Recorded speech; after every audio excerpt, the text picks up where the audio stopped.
pas que tu gênes un petit peu? Non? Tranquille. Hello à tous, j'espère que vous allez bien. Aujourd'hui on se retrouve avec une nouvelle petite vidéo. Oui, ça fait longtemps que je ne me suis pas montrée devant un écran, donc bon, voilà, faut s'y remettre. Donc vous l'aurez vu dans le titre, cette vidéo sera un tag demandé par Jadina. Avant je vais faire quelques petites précisions. Donc le décor a changé. Peut-être que ceux qui ont vu les premiers déballages de Uzuki, Rin et Kizuna, c'était ici en fait, ici là par terre. En fait je suis tout simplement retournée chez mes beaux-parents parce que ma maison est en travaux. Et quand je dis travaux, c'est gros travaux, c'est impossible d'y vivre actuellement avec la poussière de laine de verre et compagnie. Donc du coup, je suis retournée ici, tout simplement, avec mon beau mur tout bleu. Ah oui, avec des garçons ici. Enfin bref, donc du coup, petite précision là-dessus. Autre aussi, je sais pas si ça va s'entendre, mais je suis au-dessus d'un couloir aérien. Quand je dis que je suis au-dessus, c'est que je suis vraiment au-dessus. J'ai calculé, ça peut être de 3 minutes d'intervalle entre chaque avion jusqu'à 10 minutes. Ça dépend du temps, je pense. Et vu que là c'est Mossad, voilà. Autre chose aussi, je suis dans un corps de ferme. Donc quand c'est pas les avions, c'est les tracteurs. Et quand c'est pas les tracteurs, c'est les Manitou et compagnie. Bon, pour ceux qui savent pas ce que c'est qu'un Manitou, Google. Mais bon. Donc voilà. Et puis c'est parti. Donc du coup, j'ai fait ma petite listing des questions pour aller plus vite parce que mon téléphone sinon il tombe en veille tout le temps. Donc on commence. Donc première question, combien de dolls as-tu? J'ai 3 résineuses. J'en ai 2 qui sont en vente, du coup je dirais que j'en ai qu'une. Je vais pas les compter. J'ai 5 anime dolls et une Obitsu. Alors 2, quels sont leurs modèles et leurs prénoms? Donc il y a Hélène, donc la résineuse, qui était une Soum Rosette Fire. Il n'y a pas de E, donc pour moi c'est Fire. Donc Hélène, Soum Rosette Fire. Ensuite il y a Mirai et Kizuna qui sont tous les deux des Smart Dolls, donc de chez Culture Japan. Et j'ai Uzuki, Rin, Anya ou Anastasia. Ah super, il y a la machine à laver qui sonne. Ah putain. Il y avait Mirai et Kizuna de chez Smart Doll. J'ai Uzuki, Rin et... Putain, c'est une galère ce matin. Donc j'ai Uzuki, Rin et Anastasia de chez Vox, donc qui sont des Dolphy Dream. Et j'ai Victoire, une Totobitsu de 25 cm, donc un corps de 24. 3. Quand les as-tu? Alors là, je vais prendre les dates parce que alors moi, hors chronologique, c'est une horreur. J'arrive pas à me placer dans le temps. Alors j'ai Hélène qui est arrivée donc, en mi-octobre 2014. Mirai en mai 2015. Uzuki en janvier 2016. Alors à savoir qu'Uzuki en fait était mon cadeau de Noël anniversaire, étant né le 29 décembre. Donc le colis est arrivé en début décembre, mais j'ai eu le droit de l'ouvrir qu'après les fêtes, donc après une fois de rentrée de vacances, donc du coup qu'en janvier. Avec un énorme trou dans le carton, je vous dis pas comment j'étais inquiète. Bref, Rin est arrivé en février 2016. Kizuna en avril 2016. Alors l'année 2016 on dirait que j'ai blindé un max. Par contre alors 2017 que dalle. Oh non. J'ai peur qu'il y ait une voiture qui s'arrête. Et s'il y a une voiture qui s'arrête, il y a les 2 petites chaînes de ma belle-mère qui vont se mettre à gueuler. Mais ça va être atroce. Donc Kizuna avril 2016, donc c'était l'année. Donc 2017 rien du tout. Anya est arrivée en avril 2018 et octobre en juin 2018. Donc 4, tu nous les montres. Petit problème du coup, étant donné que je suis en travaux, mes dolls ont retourné en carton. Donc je vais pas montrer des cartons et si je les déballe, je n'ai pas fini de... Donc je vous montrerai quelques photos par-ci, par-là. Là j'ai juste donc Victoire qui est avec moi. Donc je sais pas si du coup la mise au point va se faire ou pas. C'est magnifique. Quand l'appareil, tu n'es pas chez toi, tu ne sais pas comment faire. Voilà. Je vais te mettre là, avec moi. Et ma Mirai. Ah, le plus gros modèle, les opons devraient se faire. Ou pas. Nana. Donc oui, c'est la première génération, la toute première qui est sortie. Celle où il fallait remplir un document Google Doc et leur envoyer. Et ah, votre doll est faite, venez la payer. Voilà. Les autres, malheureusement, je peux pas. 5. Où les as-tu achetés? Hélène, c'était une seconde main, voire une troisième main sur Matériel Céleste. Mirai, directement sur le site Smart Doll, donc de Culture Japan. Donc directement de là-bas. Uzuki, Rin, Kizuna, c'était via le forum Army of Moe. Et Anya et Victoire, c'était via Facebook. Ouais, parce que je connais les gens du forum, mais je les ai contactés par Facebook.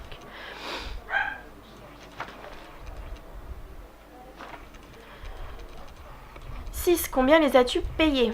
Alors là, c'est des chiffres à peu près, parce que réellement, je ne sais qui va se souvenir de tous les prix correctement, avec frais de port inclus ou douane ou pas. Dans le lot, il n'y a eu que Mirai, il y a eu la douane. Donc Hélène, c'était plus ou moins 200 €, même si en fait, je me demande si c'est pas plus 180 €. Enfin bref, donc environ. Mirai, donc 500 €. À l'époque, en fait, j'ai eu un petit souci. Enfin, un petit souci, oui et non. C'est juste qu'en fait, les prix étaient très abordables avant. Sauf qu'en fait, en faisant la commande, je devais aller à un mariage en Belgique. Et comment dire, j'ai reçu le message pour me dire votre poupée est prête, venez la payer. J'ai fait, je suis en voiture, j'ai passé la frontière, et ça marche pas sur mon téléphone. J'ai envoyé un message à ma meilleure amie de l'époque, et elle m'a fait l'achat. Donc j'ai fait le transfert, et puis je lui ai dit vas-y prends-toi un truc pour toi. Elle s'est pris les cartes cadeaux Moe Kanji pour apprendre. Et le souci, c'est qu'après, elle m'envoie un message une fois que c'est fait. Et elle me dit, je crois que je me suis trompée, les frais de port sont vraiment pas chers. Elle avait mis mon adresse en France, mais elle avait mis les frais de port du Japon au Japon. Comment dire, ma doll va-t-elle arriver ou pas? Bref, j'ai fait un petit peu en panique. Première doll que je payais en plus via là-bas, je connaissais pas du tout. C'était le début de Smart Doll. Et je les ai contactés, je leur dis bah voilà, je me suis trompée, même si c'était pas moi. C'est je me suis trompée dans les frais de port, comment faire quoi? Est-ce que je vous repaye un supplément? M'en fous, moi, allez-y. En fait, non, ils m'ont juste dit, étant donné que c'est juste une petite erreur, c'est pas important, on vous les offre. Donc ils m'ont offert les 15 € quasiment qui manquaient de frais de port. Donc là, franchement, c'est génial. Donc dans les 500 €, je compte les frais de port et les frais de douane, qui étaient de... Allez, non, si je prends les frais de douane, allez, 550 je crois. Allez, 572 €. Voilà, je m'en souviens. Uzuki, c'était 750 €. À savoir qu'elle, j'ai eu complète avec la tenue, donc elle était nickel. Je pense que la personne d'avant l'avait à peine sortie de la boîte et pris en photo et revengée. Rin, c'était plus ou moins 600 € parce que je n'arrive pas à me souvenir correctement, sachant que je l'ai pris nude. J'avais juste la wig, les oreilles de percé étaient déjà, et les yeux. La tenue, j'en voulais pas, tout simplement une tenue noire de scène comme ça me faisait extrêmement peur, et ça me fait toujours peur. Kizuna, 400 € à peu près. Ouais, 400 €. Anya, 800 €. Savoir que moi je l'ai pris aussi sans la tenue parce que à la vente, quelqu'un voulait la tenue mais pas la doll. Moi je voulais la doll et la tenue, elle me plaisait mais c'est pas, j'en voyais pas l'utilité. Je voulais pas du tout l'utilité. Et Victoire, 80 €. Donc 7. Fais-tu des rencontres doll? Oui, j'en fais. J'en fais, pas beaucoup. Parce que malheureusement, à chaque fois qu'une rencontre se précise dans ma région, donc généralement c'est sur Paris parce que je suis à... Si je prends les transports, je suis à une bonne demi-heure. Et si je prends la voiture, le truc le plus proche de Paris, pour moi, c'est la Japan Expo. Je suis juste à côté. Je suis à quoi? À 15-20 minutes, donc c'est nickel. Mais sinon, j'en fais, mais à chaque fois qu'une rencontre se précise, du coup, sur Paris, c'est soit le jour de la rencontre, je travaille, soit en fait j'ai quelque chose de prévu, donc malheureusement je peux pas. Donc je voudrais en faire beaucoup plus, mais voilà, c'est pas possible.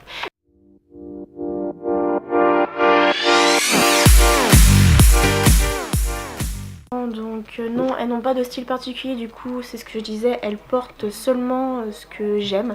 Donc en gros je vais prendre une feuille, généralement au travail, je sais que ça va quand je m'ennuie, et je vais dessiner, et alors si je regarde sur le côté, c'est je regarde la mise au point. Et donc du coup quand je vais dessiner, en fait je vais juste réaliser ce que j'aime, tout simplement. Ou alors vraiment je vais m'ennuyer et puis je vais traîner sur Etsy par exemple, et puis c'est vachement mignon ça, puis prix intéressant, allez vas-y.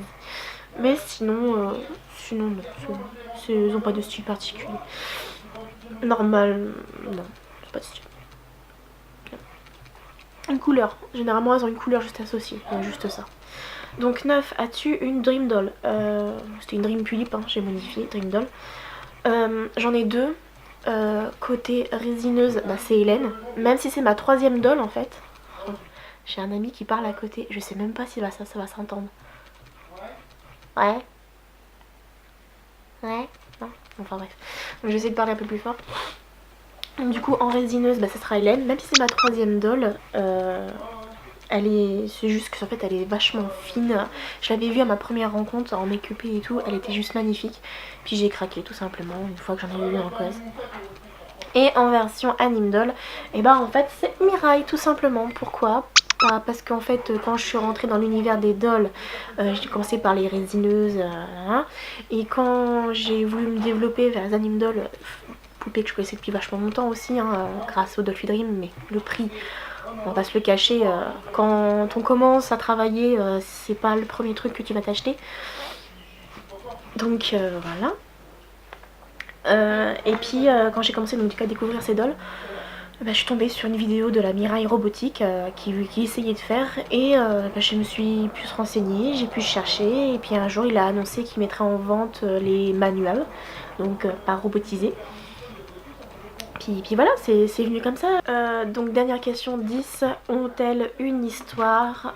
Oui, elles ont une histoire. Alors là, ça va être trop long si je commence à tout développer. Je vais juste simplifier à Mirai et Victoire. Donc du coup Mirai en fait dans la famille c'est la petite enjouée, elle aide tout le monde, elle se met souvent de côté, elle ne pense pas beaucoup à elle.